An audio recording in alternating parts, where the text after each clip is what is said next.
તો હવે નજર કરીએ વિગતવાર સમાચારો પર। સૌપ્રથમ સમાચાર જે સામે આવી રહ્યા છે, શક્તિપીઠ અંબાજી મંદિરમાં અંબાના દર્શનમાં હવે ભક્તો પણ જોડાઈ શકશે। મંદિરની સ્થાપના બાદનો અત્યાર સુધીનો સૌથી મહત્વનો અને ઐતિહાસિક નિર્ણય માનવામાં આવી રહ્યો છે।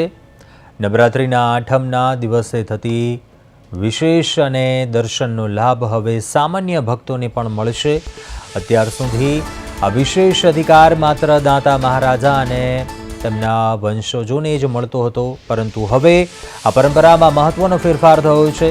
દર્શન મામલે ગુજરાત હાઈકોર્ટ દ્વારા મહત્વનો હુકમ આપવામાં આવ્યો છે, જેને કારણે ભક્તોમાં પણ ખુશીનો માહોલ છવાઈ ગયો છે। શક્તિપીઠ અંબાજી મંદિરને લઈને હાઈકોર્ટનો ઐતિહાસિક ચુકાદો, વર્ષોથી ચાલી આવતી પરંપરા અને કાનૂની વિવાદનો અંત આવ્યો। અંબાજી મંદિરમાં આઠમનો દર્શન હવે દરેક ભક્ત કરી શકશે। દાંતાના રાજવી પરિવારનો વિશેષ અધિકાર હાઈકોર્ટે નાબૂદ કર્યો છે।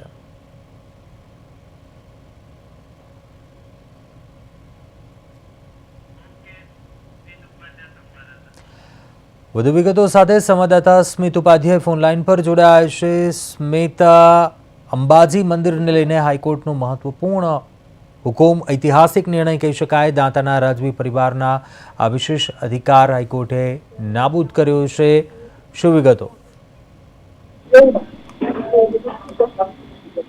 જી જી, વાત કરીએ તો શક્તિપીઠ અંબાજી મંદિરે લઈને સૌથી મોટો નિર્ણય હાઈકોર્ટે કર્યો છે।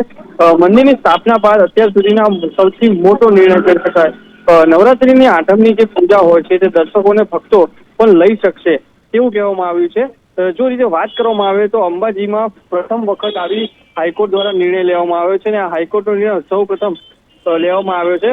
વિશેષ અધિકારીમાં માત્ર દાદા મહારાજ અને એમના વંશજોને નહીં એવું કંઈ કહેવામાં આવ્યું હતું, પરંતુ જે રીતના હાઈકોર્ટે કહ્યું છે કે જે સામાન્ય માણસ હોય છે તે પણ માતાજીની આરતી કરી શકે છે, તેના લઈને પણ વિવાદ થયો છે। બ્રાહ્મણો પણ જે ત્યાંની વાત કરીએ તો બ્રાહ્મણો પણ જે અંબાજી છે તેને લઈને પણ અત્યારે નારાજગી જોવા મળી રહી છે। જી કુંજ, ચોક્કસ સ્મિત, આભાર જાણકારી આપવા બદલ।